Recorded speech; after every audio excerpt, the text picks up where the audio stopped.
தமிழ்நாட்டுல நிறைய அரசியல் கட்சி தலைவர்கள் இருக்கிறாங்க. திமுக தலைவர் முதலமைச்சர் மு க ஸ்டாலின் இருக்காரு. எதிர்க்கட்சி தலைவர் அதிமுக பொதுச் செயலாளர் எடப்பாடி பழனிசாமி அவர்கள் இருக்காங்க. அதே மாதிரி நாம் தமிழர் கட்சியின் ஒருங்கிணைப்பாளர் சீமான் இருக்காரு. தமிழக வெற்றி கழகத்தின் தலைவர் விஜய் இருக்காரு. இந்த மாதிரி 4 முனை போட்டி இருக்கு. இப்ப நீங்க உங்ககிட்ட மைக்கு கொடுத்தோம் அப்படின்னா எந்த கட்சி தலைவருக்கு உங்களுடைய கேள்வி இருக்கும்?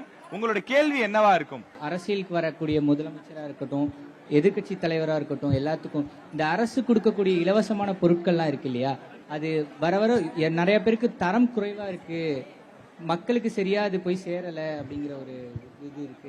இப்ப கொடுக்கக்கூடிய பொருளும் தரமான பொருள் கொடுத்தாங்க அப்படின்னா, இப்ப நம்ம சொல்றோம் இல்லையா, இவரை எதிர்க்கிறோம், இவரு உதாரணத்துக்கு ஏதாவது பொருள் சொல்ல முடியுமா? இந்த பொருள் கொடுத்தாங்க, இந்த பொருள் தரமானதா இல்ல, அப்படி ஏதாவது சொல்ல முடியுமா? எங்களுக்கு கொடுக்கக்கூடிய படிக்கக்கூடிய புத்தகமா இருக்கட்டும், 4 நாள்ல கிளியறதா இருக்கட்டும், அந்த மாதிரியும் இந்த லேப்டாப் கொடுக்குறாங்கன்னு வச்சுக்கோங்களேன். லேப்டாப்ல தமிழக அரசு கொடுக்கக்கூடிய புத்தகங்கள் அவ்வளவு தரமான புத்தகங்கள். நான் சும்மா ஏதோ முட்டு கொடுக்கணுங்கிறதுக்காக சொல்ல, அந்த ஜிஎஸ்எம் சொல்லுவாங்க பேப்பரோட குவாலிட்டி. ஏன்னா நாங்க நுங்கம்பாக்கம்ல தான் இருக்கிறேன், டிபிஐ வளாகத்துல தான் அந்த புத்தகங்கள்லாம் தயாரிக்கப்பட்டு கொண்டு வருவாங்க. அவ்வளவு குவாலிட்டியான பேப்பர்ஸ். நீங்க எந்த அடிப்படையில் பேசுறீங்கன்னு எனக்கு தெரியல. இல்ல ஐயா, இல்ல இலவசமா கொடுக்கக்கூடிய சைக்கிள் கூட நிறைய பேர் டயர் இல்லாம தள்ளிட்டு போற இதெல்லாம் பாக்குறோம். ஓகே, இது நிறைய இடங்களை பார்க்க முடியுது, உண்மைதான். ஓகே, ஆட்சியாளர்கள் கவனிக்கணும். திமுகவாக இருந்தாலும் அதிமுகவாக இருந்தாலும் தொடர்ச்சியாக பல ஆண்டுகளாக மாணவர்களுடைய முன்னேற்றத்துக்காக சைக்கிள்கள் கொடுக்கப்படுது. அந்த சைக்கிள்கள் தரமானதா இருக்கணும்னு சொல்லி தம்பி சொல்றாரு. அடுத்தது இப்ப தமிழ்நாட்டு அமைச்சர் அவர்கிட்ட கேட்கலாம். இப்ப மணிக்கணினி திட்டம் வழங்குறாங்க இல்லையா, அது எனக்கு தெரிஞ்சு நான் 6th படிக்கும் போது 12th கொடுத்துட்டு இருந்தாங்க. ஓகே, ஆனா இப்ப என்னன்னா இத்தனை வருஷம் ஆட்சியில கொடுக்காம கரெக்டா ஏன் தேர்தல் வரும்போது அது 3rd இயருக்கு 2nd இயருக்கு மட்டும் லேப்டாப் கொடுக்கணும்? ஏன்னா அவங்க உயர்கல்விக்கு அடுத்தது போகணுங்கிற எண்ணமா இருக்கலாம், வேலை வாய்ப்புக்கு தேடணுங்கிற எண்ணமாக இருக்கலாம். இப்ப 3rd இயர் முடிக்கிறாங்கல்ல, முடிச்சதுக்கு அப்புறம் அவங்க அடுத்த வேலைக்கு போகணும்ல, ஜாப் போகணும்ல. அப்படா ஃபர்ஸ்ட் இயர் கொடுக்கலாமே, ஏன் 3rd இயர்? ஓகே, அதே நாங்க மதிக்கிறோம். அந்த கருத்தையும் நாங்க பதிவு செய்யறோம். தமிழக அரசு வழங்கக்கூடிய லேப்டாப் 3rd இயருக்கு கொடுப்பதை தாண்டி 1ஆம் ஆண்டு மாணவர்களுக்கு கொடுத்தா அது பயனுள்ளதா இருக்கும்னு இந்த காலேஜ் மட்டும் இல்ல நிறைய காலேஜ்ல சொல்லியிருக்காங்க. அந்த கருத்தையும் நம்ம பதிவு பண்றோம்.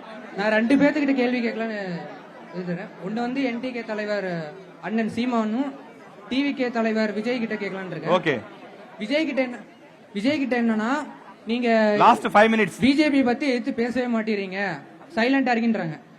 கேட்டா டிஎம்கே தான் எங்களுக்கு போட்டியே, பிஜேபி போட்டி இல்லைன்றாங்க. அப்ப உங்களோட நோக்கம் என்ன? மக்களுக்கு நல்லது பண்றதா, டிஎம்கே தோக்கடிக்கிறதா? இது விஜய் அவர்களுக்கு நீங்க கேட்கிற கேள்வி. ஓகே, என்டிகே சீமானுக்கு பாத்தீங்கன்னா 23 முன்னாடி பெரியார் கட்சி கொள்கை தலைவரா வச்சிருந்தாரு.